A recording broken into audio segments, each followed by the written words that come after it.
താങ്ങാൻ പറ്റണില്ല കേട്ടോ. അപ്പോൾ ഇതേ നമ്മുടെ ചെറുനാരങ്ങ, ഇത് ചെറുനാരങ്ങയല്ല, എണ്ണ എടുത്ത് ഇതിലേക്ക് ഒഴിച്ചു കൊടുക്കാം. പീസൊക്കെ വെച്ചിട്ട് ഫില്ല് ചെയ്യാൻ പോവാണ്. അപ്പോൾ ഇതേ നമ്മുടെ ക്യാപ്സിക്കും ഇതൊക്കെ എടുത്ത് ഇതിൻ്റെ ഉള്ളിൽ ഫില്ല് ചെയ്ത് കൊടുക്കാം കേട്ടോ. നമ്മുടെ എല്ലാ ഫില്ലിങ്സും നമ്മൾ ഇതിൻ്റെ ഉള്ളിൽ ഇട്ട് സെറ്റാക്കി കൊടുക്കുകയാണ്. അപ്പോൾ ഇതേ നമ്മുടെ മസാല നമ്മൾ കലക്കി വെച്ചത് കുറച്ചെടുത്ത് ഇതിൻ്റെ ഉള്ളിൽ ഫില്ല് ചെയ്ത് കൊടുക്കണം, ഒഴിച്ച് പിടിപ്പിച്ച് കൊടുക്കണം കേട്ടോ.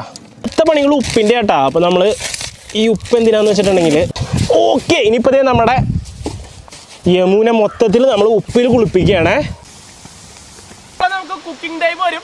ഐറ്റം എന്തായി നമ്മൾ തുറന്ന് നോക്കാൻ പോവാണ്.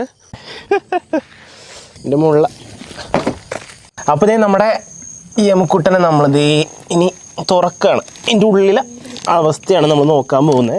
അപ്പോൾ നമ്മളിത് ഇത് ഭയങ്കര സോഫ്റ്റ് ഒന്നും പറയാൻ പറ്റില്ല, പക്ഷെ ഒരു പ്രത്യേക ടേസ്റ്റാണ്. നമ്മുടെ